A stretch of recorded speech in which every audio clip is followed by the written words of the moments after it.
Malachite, a variety of copper carbonate mineral that forms as copper and other copper minerals deteriorate in the ground, is one of the most historically significant minerals. It has been used in some form or variety for well over 5,000 years by best estimates.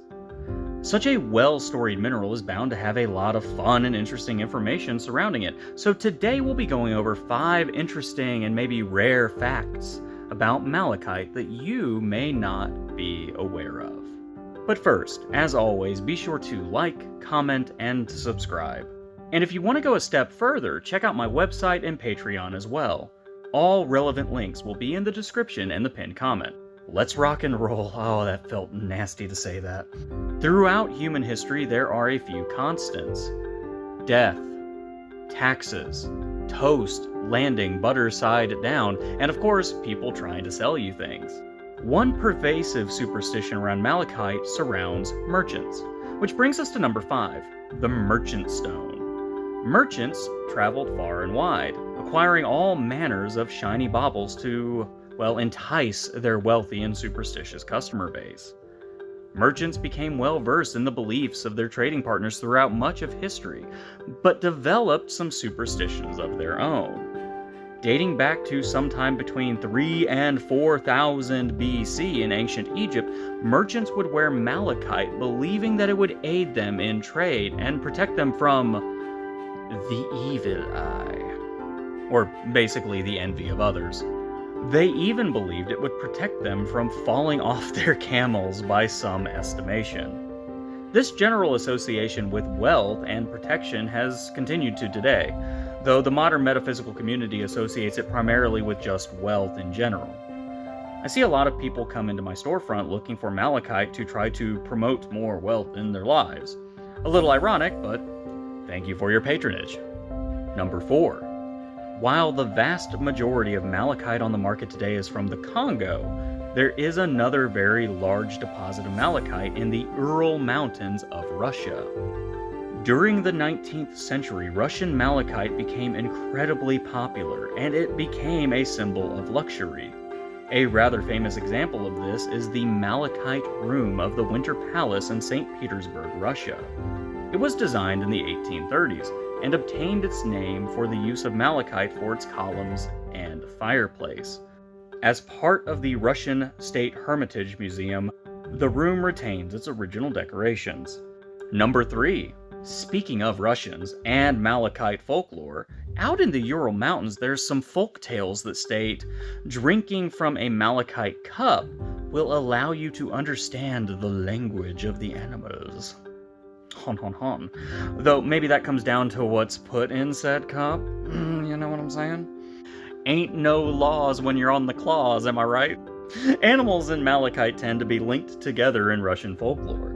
A famous example of this being the Mistress of the Copper Mountain. While this topic does deserve a video of its own, and let me know in the comments if you want a malachite-made video, this, for all intents and purposes, cryptid sometimes appears as a beautiful young woman with green eyes and malachite woven into her garments.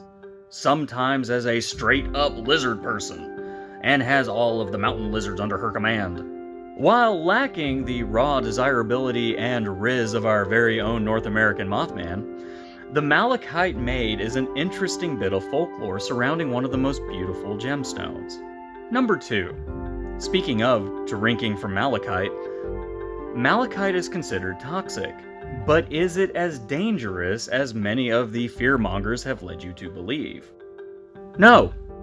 Malachite is toxic under very specific circumstances, mostly due to the copper content, but the carbonate aspect can be bad as well under the right or rather wrong circumstances. For instance, there is a lot of misinformation out there saying that leaving malachite in water creates dangerous vapors. This is unsubstantiated or minimal at best. However, leaving malachite in water does create another problem: copper leaching into said water. And if you drink that, well, you could get copper poisoning. Maybe the talking animals wasn't the vodka, but copper poisoning instead. Another dangerous aspect of malachite is when you are cutting and polishing it. If you cut it without taking proper precautions, such as wearing a respirator, and cutting the stone wet, inhaling the dust can be quite fatal in the long run. So, while it is toxic, it is only dangerous under certain circumstances that aren't a problem to people with common sense. Owning or wearing a piece of polished malachite is safe. Rinsing it is safe. Having a specimen sitting on a shelf is safe.